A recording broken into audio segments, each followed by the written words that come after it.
Salut tout le monde, on se retrouve aujourd'hui pour parler de l'aura. Alors, explique-nous déjà, qu'est-ce que l'aura? Bonjour à tous. L'aura, ce sont ces enveloppes de lumière au centre desquelles se trouve le corps physique. Alors, ce n'est pas quelque chose qui est seulement extérieur au corps physique, c'est quelque chose qui prend naissance à l'intérieur même du corps physique et qui rayonne au-delà de sa périphérie. Nous avons d'abord les éthers, les 4 éthers qui sont autour du corps physique lui-même. Ça s'étend à 4-5 cm à peu près chez les gens normaux, mais ça peut aller bien au-delà ou être beaucoup plus faible quand la personne est fatiguée, malade, âgée, etc. Nous avons au-delà une grande enveloppe de lumière qui peut manifester toutes sortes de couleurs. C'est le corps affectif. Les différentes teintes indiquent différentes formes, on va dire, de sensibilité, de caractère. Au-delà, il y a encore une autre enveloppe de lumière qui est un peu plus ténue parce qu'on n'a encore pas développé correctement ce corps, il est récent. C'est ce qui nous donne la faculté de penser, de faire des abstractions, de la philosophie, des mathématiques, c'est le corps mental. Il est à noter, par exemple, que les minéraux n'ont qu'un corps physique, qu'on peut toucher, etc. Les végétaux ont en plus un corps vital, c'est pour ça qu'ils croissent, qu'ils se multiplient, qu'ils respirent, qu'ils mangent, qu'ils se reproduisent. Les animaux ont en plus un corps affectif, c'est pour ça qu'ils ont des sentiments, des émotions, des désirs. Et l'homme a en plus le corps mental, ce qui lui permet de faire de la philosophie, des mathématiques, des abstractions que les animaux ne peuvent pas faire. Donc déjà, ça permet de comprendre les 4 règnes de la nature. Alors comment ça se fait que certains animaux sont considérés comme intelligents? Alors, il y a 2 choses à dire. Premièrement, c'est que toutes les formes de vie inférieures à l'homme, n'ayant pas encore reçu la soi-conscience, le libre arbitre, sont guidées de l'extérieur par des créatures qui sont les moins évoluées parmi les anges. Les anges les plus évolués s'occupent des humains, les anges un peu moins évolués s'occupent des animaux, etc. Ça descend et ceux qui sont encore moins évolués s'occupent des végétaux. Quand nous voyons des manifestations collectives d'animaux, par exemple la migration des oiseaux, ils se réunissent tous en groupe avant de partir. Les bancs de poissons qui bougent d'un seul et même mouvement, ils sont coordonnés par la même créature. Donc c'est normal qu'il y ait finalement un mouvement de groupe. De même que si on regarde vos doigts, on peut estimer qu'ils sont séparés. En fait, oui, mais c'est quand même vos doigts, ils appartiennent à la même main. Donc il y a une cohérence dans leur mouvement. Quant à tous les animaux d'une même espèce qu'il y a sur la planète, c'est la même chose. Ils sont gouvernés par un même type de créature. C'est pour ça qu'ils ont les mêmes habitudes, les mêmes comportements. Ils savent faire des choses parce que l'entité qui les gouverne sait ce qu'elle fait, pourquoi il faut le faire, comment il faut le faire. Donc première chose, c'est que déjà, il y a des créatures supérieures à l'homme qui s'occupent des animaux, enfin supérieures en général, d'où en fait leur intelligence collective, on va dire. Ensuite, la deuxième chose qu'on peut dire, c'est que ça n'est pas aussi compartimenté que j'ai bien voulu le dire. Quand je dis que l'homme a un corps mental et que les animaux n'en ont pas, en fait, ils commencent à en avoir un, bien évidemment. Ils s'en servent un petit peu déjà. Et alors pour en revenir à l'aura, ce serait donc le cumul de ces 3 corps. Voilà, c'est l'apparence que prennent ces corps à la vue spirituelle pour celui qui a développé cette capacité. Ça, c'est les clairvoyants donc, qui nous en parlent. C'est-à-dire un clairvoyant peut très bien voir le corps affectif. Certains arrivent à voir le corps mental. C'est donc déjà 2 facultés différentes. C'est du moins l'une est l'extension de l'autre. Pour le corps éthérique, c'est encore une autre faculté. Là, ça relève de la vue physique parce qu'on a vu que les éthers étaient de la matière physique. Plus ténue qu'un gaz, mais c'est encore de la matière physique. Donc les éthers, c'est avec vos yeux que vous les voyez réellement. Par contre, ce qui relève du corps affectif et du corps mental, ce n'est pas les yeux qui voient ces enveloppes de lumière. Je dirais c'est comme la réalité augmentée sur un ordinateur. Vos yeux voient le paysage, par exemple la personne qui est en face de vous, et votre cerveau surimprime sur cette image de la personne les corps affectifs et mentaux. C'est-à-dire que vous savez que ce ne sont pas vos yeux qui les voient. Mais vous savez que ça existe puisque votre cerveau vous les met au bon endroit. Et alors l'aura, donc, ça a la forme à peu près d'un œuf, et au centre, le jaune serait le corps physique. Voilà, c'est ça. En sachant que, à la différence de l'œuf, le blanc n'empiète pas sur le jaune, alors que l'aura rayonne de l'intérieur même du corps, c'est-à-dire qu'il faudrait imaginer qu'il y a du blanc partout dans l'œuf et que le jaune est mélangé au blanc au centre, mais pas à l'extérieur du jaune.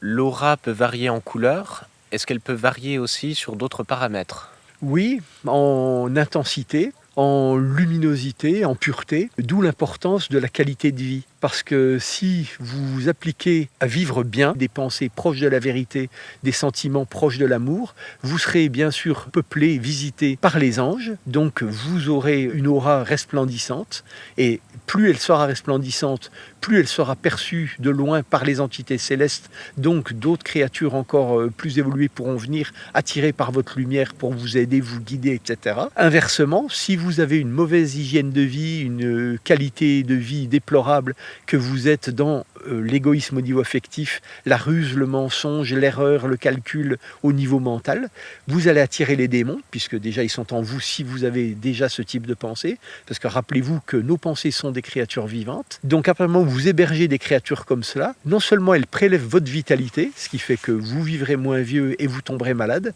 mais c'est qu'en plus de ça, ça cause des dégâts chez les autres, et donc il faudra réparer, venir réparer, c'est l'histoire du karma, et vous aurez à rembourser avec intérêt, etc. On n'est jamais gagnant de tricher ou de mal faire les choses. Un clairvoyant verra dans votre aura la qualité de vos pensées. Si vous avez des pensées ténébreuse, l'aura, la partie de l'aura qui est formée par le corps mental, c'est-à-dire la partie la plus extérieure de cet ovoïde lumineux qu'on appelle l'aura, sera donc terne, ou sera noire, ou sera brune, ou sera des teintes déplaisantes, des mélanges un peu sales, suivant les pensées que vous avez. Et pareil au niveau du corps affectif, si vous avez des désirs impurs, des désirs, ça sera des couleurs toujours comme s'il y avait une souillure, une saleté, quoi, que c'était pas des belles teintes rayonnantes, pures, resplendissantes. Et alors, est-ce que cette aura ne fonctionnerait pas un peu comme un verre teinté, dans le sens où on va voir la vie de la couleur de notre aura? Voilà, étant donné que vous êtes au centre de cet ovoïde lumineux, il est bien évident que vous voyez le monde à travers ce filtre coloré. Si vous avez des belles teintes pastel et lumineuses dans votre aura, la vie va vous sembler douce, agréable, belle. Vous saurez que la lumière existe, que l'amour existe, que Dieu existe, que les anges existent. Parce que de l'intérieur, c'est une évidence pour vous, ça vous parle. Maintenant, si votre aura est terne, qu'elle est ténébreuse, qu'elle est triste à mourir, vous verrez que le monde est à cette image. Vous allez dire, le monde est pourri, tous les gens sont pourris, etc. Ce qui n'empêche que ça puisse être vrai. Encore une fois, selon le filtre coloré que vous interposez entre la réalité et vous, bien sûr, vous verrez le monde à votre façon. C'est vous le premier qui teintez les choses. Quelqu'un qui est de bonne humeur, qui est optimiste, pour lui, la vie est belle. Quelqu'un qui décide d'être pessimiste, de voir le côté négatif des choses, va trouver que la vie est moche. Et est-ce que ces corps sont reliés entre eux ou parfaitement indépendants? Alors, tout est un au niveau spirituel, ça il faut le savoir. Donc, il n'y a jamais eu 3 corps, en vérité, il n'y en a qu'un. Pour dire les choses précisément, l'intellect peut discerner 12 corps. Il y en a 6 qui sont des corps réels et 6 autres qui sont, on va dire, là pour les soutenir, les vivifier, les nourrir. De même qu'il y a le corps physique et le corps vital ou corps éthérique. Le corps vital ou corps éthérique nourrit, crée, répare, donne les facultés au corps physique. Mais ces 2 corps sont de la matière physique. Ce sont les mêmes atomes, les mêmes... voilà, mais simplement... c'est plus subtil que les gaz et les éthers, mais c'est de la matière physique. Donc nous avons le couple corps physique, corps éthérique ou corps vital, comme vous voulez. De la même façon, donc, nous avons 6 corps avec leur double qui les nourrit, qui les soutient, qui les vitalise. Donc on passe de 12 à 6, et maintenant il faut savoir que ces 6 corps qui nous restent, 3 sont la version supérieure de la version inférieure. Au niveau du corps physique, on va dire que la contrepartie supérieure, c'est le corps atmique. Au niveau du corps affectif, la contrepartie spirituelle, ça va être le corps bouddhique. Et en ce qui concerne le corps mental, la contrepartie spirituelle, ça va être le corps causal. On entend aussi parler du corps de gloire. Qu'est-ce que c'est exactement? Alors, la Bible parle effectivement du corps de gloire, et là, ça fait référence au processus de l'évolution auquel nous sommes tous soumis, et qui consiste à devoir, pour nous, par exemple les humains, transmuter les 3 corps qu'on nous a confiés, parce que nous sommes d'un niveau supérieur aux créatures qui forment ces 3 corps, parce que rappelez-vous que votre corps physique est formé de milliards de cellules, c'est-à-dire ce sont des petites bêtes, c'est un élevage dont vous avez la charge, à vous de le nourrir correctement pour pas qu'il tombe malade, à vous d'en prendre soin avec l'hygiène, etc. De la même façon, nous avons le corps affectif qui est composé de créatures du monde affectif, et le corps mental qui est composé de créatures du monde mental. Et nous devons les aider à évoluer pour qu'ils accèdent à un état supérieur d'évolution, et c'est ça qui nous permet d'évoluer parallèlement. Donc si nous vivons correctement, nous les aidons à évoluer et du coup nous favorisons notre propre évolution. Si nous réussissons ce travail-là, nous transformons petit à petit, nous transmutons petit à petit nos 3 corps inférieurs en leur version supérieure. Nous transformons le corps physique en corps atmique, nous transformons progressivement le corps affectif en corps bouddhique et le corps mental en corps causal. Si ce travail est réussi, nous avons dissous la matière, il n'y a plus de substance physique, de substance lourde, de substance tout court, puisque les 3 mondes sont faits de substances, le monde mental, le monde affectif, le monde physique. Les substances sont dissoutes pour être transmutées en essence, parce qu'il y a opposition entre essence et substance. La substance est une version, on va dire, épaisse, cristallisée, lourde, dense, un peu ténébreuse de l'essence qui, elle, est pleine de vie puisqu'elle est pur esprit. Donc, si le processus est réussi, c'est le corps de gloire qui est tissé, qui est formé.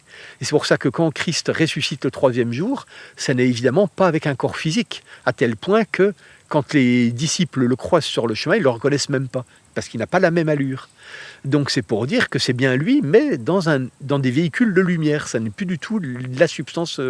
Il n'y a plus de substance, c'est de l'essence. Hein. Voilà, c'est l'esprit qui rayonne, de l'énergie pure. Et si on échoue à ce processus d'aider le corps mental, le corps affectif et le corps physique à se transmuter dans leur version supérieure, qui est immatérielle, ils sont détruits à la mort. Donc nos atomes, nos molécules physiques retournent à la Terre. C'est à elles que nous les avons empruntées. De la même façon, la substance affective retourne au monde affectif, la substance mentale au monde mental.